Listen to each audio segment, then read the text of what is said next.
All right, folks, if you've been following along, so far we have expanded your reach. We've increased your audience size by 10%. We've sparked more engagement. 10% more of that audience are now engaged with your business in some way. This week, it's all about turning those interested leads into real customers. This week, we're going to increase your booking rate by 10%. So why are we aiming for a 10% increase? Well, as a bit of a recap, what we're looking at is the 6 different areas in your business where if you were to increase those numbers by just 10%, overall, you'd see a nearly double of or doubling of your profitability. So as a quick recap, audience reach, this is just generally how many people are aware of your business in some way. Engagement, what percentage of those people engage with a business, whether that's downloading your menu off the website or requesting a copy of the guide of the top 5 things to do in your area. These types of things. Genuine engagement, not just likes and whatnot on Facebook. Then we're looking at bookings. Of those people that have engaged with your business in some way, what percentage of them actually booked? Then we're looking at the average guest spend, the repeat visit frequency, and operational profit margins, which we're going to cover in future videos. This week, it's all about, as I said, increasing that booking rate by 10%. Now, just as a reminder, if your successful booking rate is 5% of all inquiries, when I say increase it by 10%, we're not saying we have to go from 5 to 15. That's a huge boost. What we're talking about is just increasing what you have already by 5%, by 10%. So if you're starting at 5, an increase of 10% of what you have. So all we're trying to do is move that needle from 5 to 5.5%.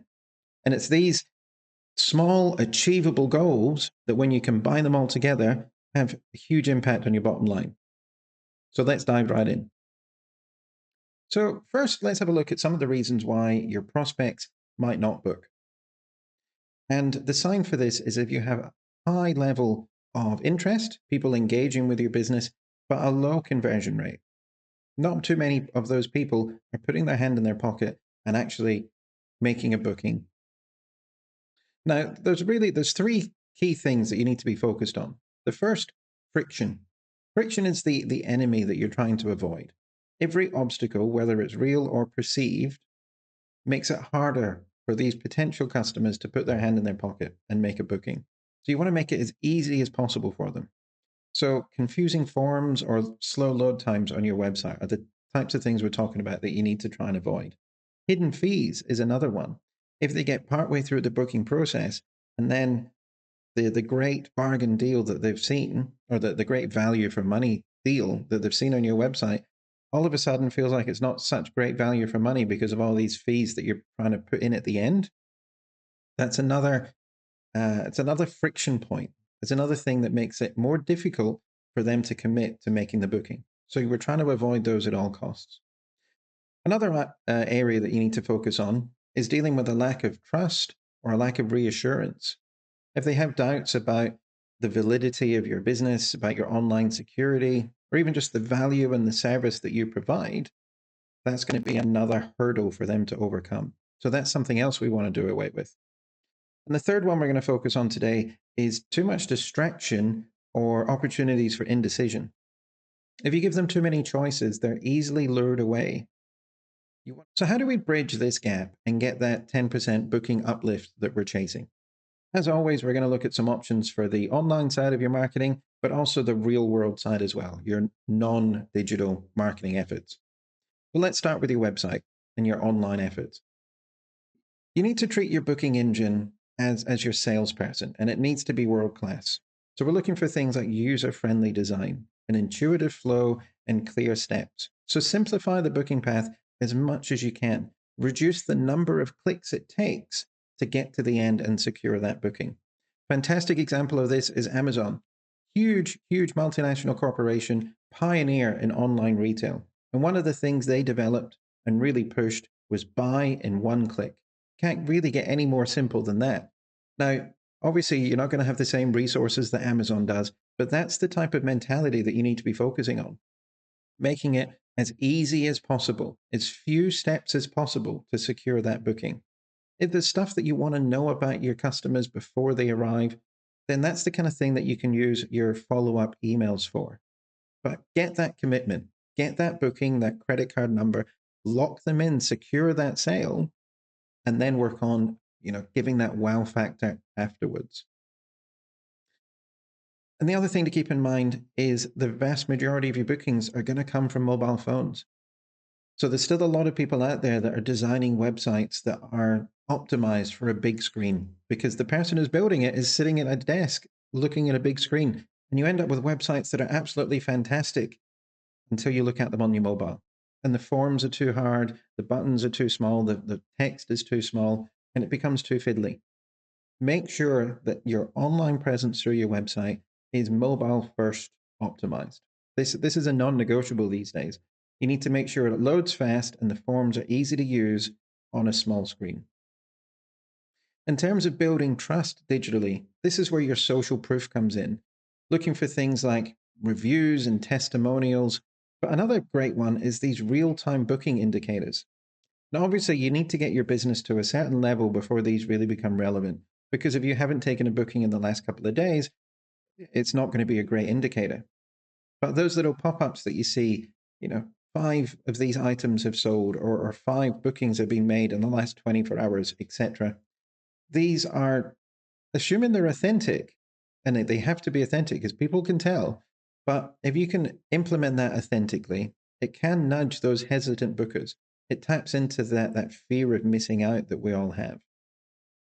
And then in terms of security and privacy, this is definitely something to talk to your web developers about because you need to make sure that you have clearly visible badges about SSL, security, credit card safety, all of these types of indicators that show that your website and that your business is legit and you're not just some sort of online scam. But the other thing that you can focus on yourself, and it doesn't take a developer, is transparency. Clear pricing with no hidden costs goes a long way. If your ad says that it costs X amount per night, then that's what the customer should be getting charged. The other thing that helps is personalization and offers because they help to guide the decision.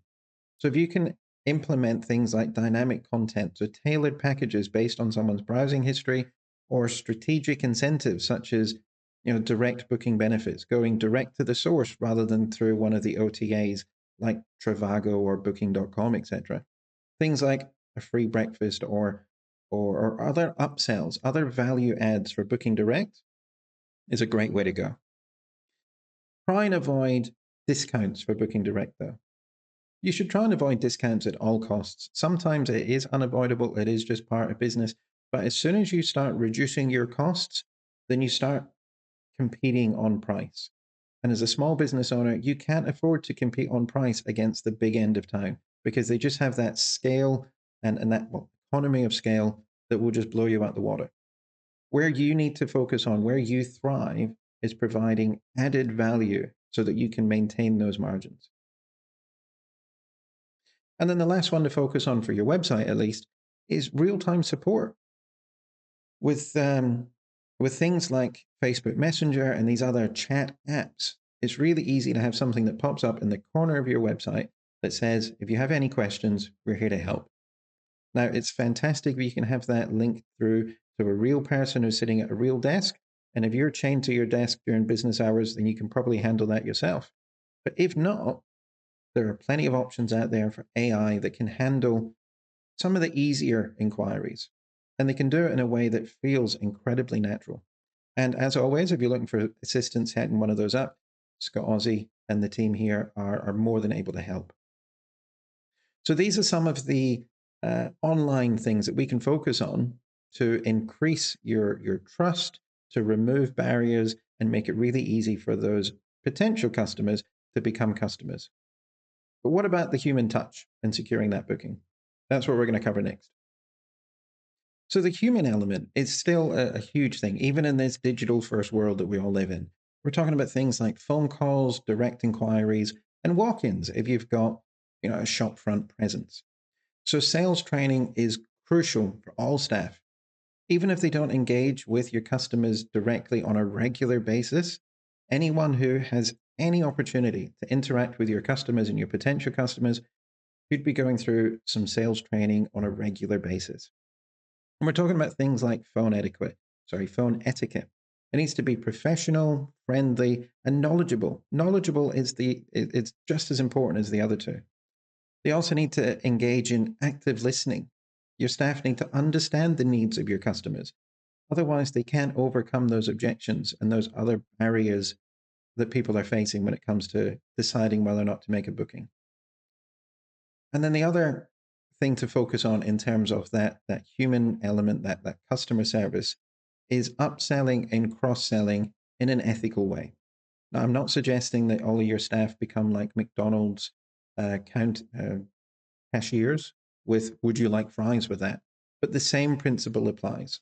If somebody's making an inquiry about one of your basic packages, then it doesn't hurt to suggest to them some of the other options that are available, especially if you can package it in such a way that they get a big increase in perceived value for a small increase in cost.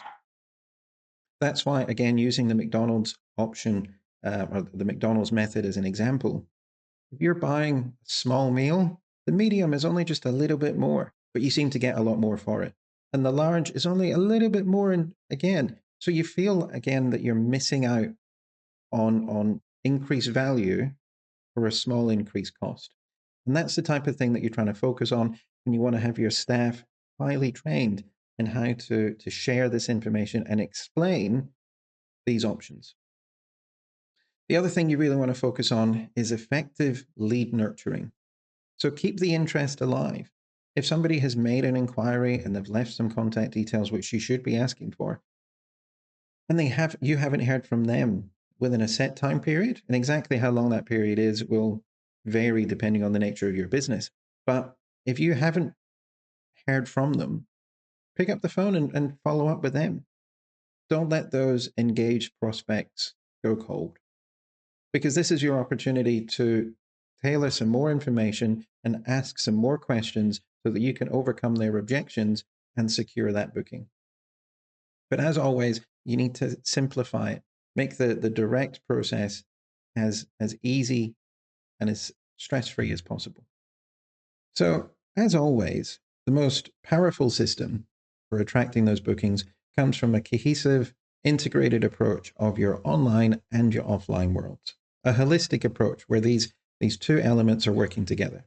It's also often referred to as an omni-channel customer journey. So a consistent experience regardless of the touch point. For example, a prospect starts doing some research online and they look at your website. They call to ask a few more questions. And these are things that you should be writing down to make sure that you can update your frequently asked questions section on the website. But they call to clarify a few things, and then they go back online and complete the booking. A journey for a customer that started online, involves some real world interaction, and then finishes online, for example. What's important is that you need to have your systems in place so that you can keep track of that, so that you can marry up that these online and offline interactions are with the same people or the same person. The other thing to look at is your retargeting strategies. So if somebody comes to your website and they make some inquiries and they put some things in the cart, but then they don't complete the purchase, they get cold feet and they leave.